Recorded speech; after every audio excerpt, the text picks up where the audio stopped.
Let's first define diffusion. Diffusion is the phenomenon whereby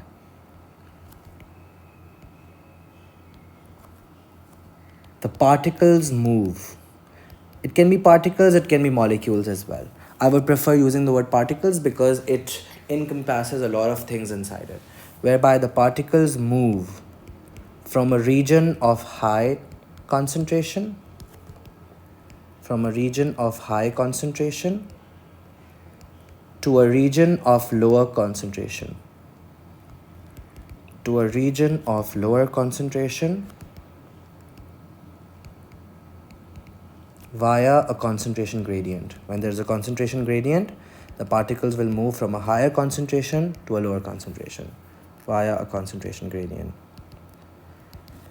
The question arises that why would the particles move at the first place from a region of high concentration to a region of lower concentration? So that will be explained to us by Brownian motion. We say that air molecules are in constant random motion. When we have air around us, the molecules are in random motion and they're going everywhere, right? So when, let's suppose, you put perfume on your shirt, the air molecules will start to collide on the molecules of the perfume on your shirt, and because of that hitting and collisions, these collisions will help the perfume molecules to travel from your shirt throughout the room. That's why when you put perfume on your shirt, the whole room starts to smell nice. Because the air molecules will hit, the collisions of the air molecules will, with the perfume molecules, will help them move from a region of high concentration to a region of low concentration. For example, these are molecules of perfume, and what will happen? The blue molecules are air molecules. These air molecules will come, they will hit these red molecules, and after some time, the red molecules will start, because of the hitting and the collision, the red molecules will start to diffuse throughout the room. So from a region of high concentration on one side, they have moved to a region of low concentration, and there would come a time where the perfume molecules will be uniformly spread throughout the room. So this is the concept of spreading from a region of high concentration to a region of low concentration. But again, after some time, there would be a uniform spreading of these molecules throughout the room. Now, the rate of diffusion depends on two factors. Diffusion will depend on two factors. The first factor is temperature. So when I increase the temperature, obviously the average kinetic energy of the particles or molecules will increase. They will start to move faster and the rate of diffusion will be higher. So as the temperature increases, the kinetic energy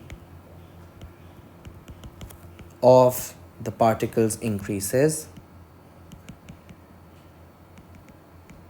The kinetic energy of the particles increases. The particles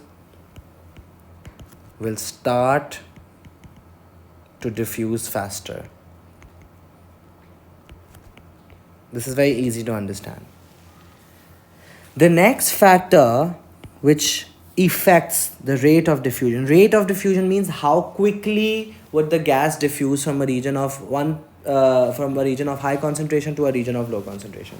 The second factor is relative molecular mass. Relative molecular mass, also known as the MR of the molecule. The higher the mass of the molecule, the slower it will diffuse. The lower the mass of the molecule, the faster it will diffuse. So I have written a few examples of some gases: HCl, hydrogen chloride, sulfur trioxide, so on and so forth.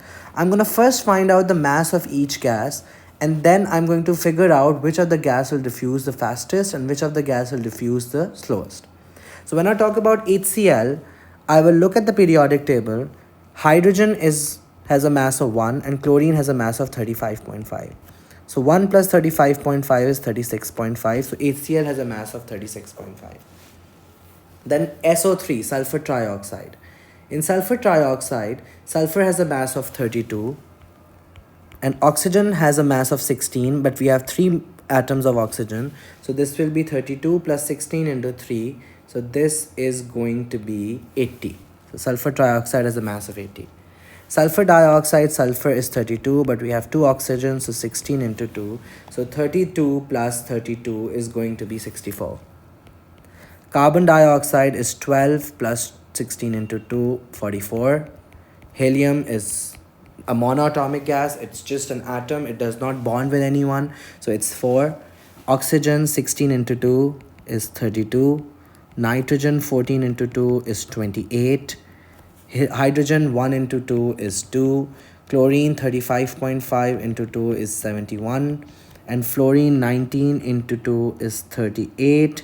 Nitrogen dioxide is 14 plus 16 into 2. So that's 32.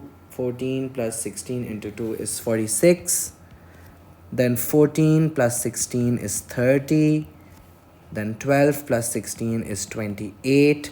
So I have calculated the relative formula mass or the relative molecular mass of each gas. I have the mass of each gas. I can see that the heaviest gas here in the list is sulfur trioxide. This is the heaviest gas. It has a mass of 80. It's the heaviest gas. And the lightest gas is hydrogen because it has a mass of 2. So hydrogen will diffuse the fastest because it has the lowest mass. Diffuse the fastest. And sulfur trioxide will diffuse the slowest. This is how relative formula mass or relative molecular mass of a gas affects the rate of diffusion. In the next video, I'm going to show you some experiments which will demonstrate the concept of diffusion. Until then, stay tuned and thank you very much.